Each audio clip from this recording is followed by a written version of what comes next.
जय हिंद। स्वागत है आपका गुप्ता यूट्यूब चैनल पे। आज क्लास में हम देखेंगे बोस्टन टी पार्टी से संबंधित महत्वपूर्ण तथ्यों को। ब्रिटिश संसद ने चाय के व्यापार के संबंध में नया कानून बनाया था। इस कानून के अनुसार ईस्ट इंडिया कंपनी को अमेरिका में चाय भेजने की अनुमति दी गई थी। चाय के व्यापार को बढ़ाने के लिए मूल्य में कमी की गई थी।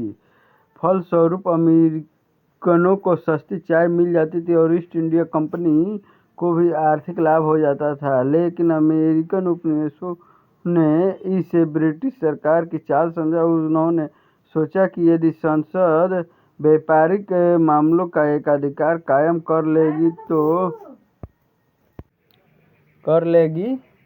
तो इससे उपनिवेश के व्यापार को हानि होगी। ईस्ट इंडिया कंपनी के कुछ जहाज बोस्टन बंदरगाह में ठहरे हुए थे। बोस्टन के नागरिकों ने जहाज को लूट लिया और लगभग 342 चाय के बॉक्से को समुद्र में फेंक दिया। इसे ही बोस्टन की चाय दुर्घटना कहा जाता है। बोस्टन टी पार्टी के परिणाम। इस घटना से इंग्लैंड में उत्तेजना फैली। ब्रिटिश संसद ने दमन की नीति का समर्थन किया और मैसाचुसेट्स एक्ट पास किया। इस कानून के द्वारा ब्रिटिश सेना कमांडर को अमेरिकन प्रांतों का राज्यपाल बनाया गया। सभी प्रकार के वाणिज्य के लिए बोस्टन का बंदरगाह बंद कर दिया गया।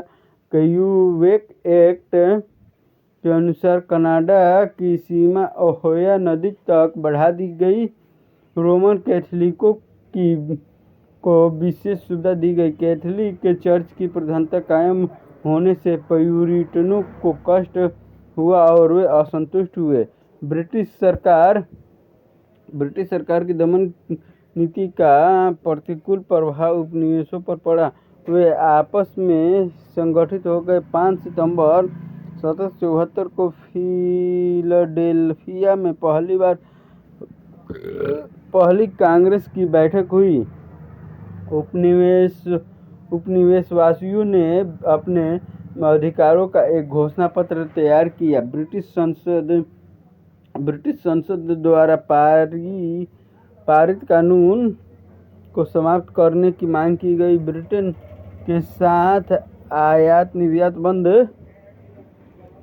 बंद करने का प्रस्ताव स्वीकृत हुआ। लॉर्ड नॉर्थ ने उपनिवेशों के साथ समझौता का प्रस्ताव रखा, लेकिन लॉर्ड नॉर्थ का प्रस्ताव देर से आया और तब तक युद्ध की घोषणा हो चुकी थी। इसे ही अमेरिका का स्वतंत्रता संग्राम कहा जाता है।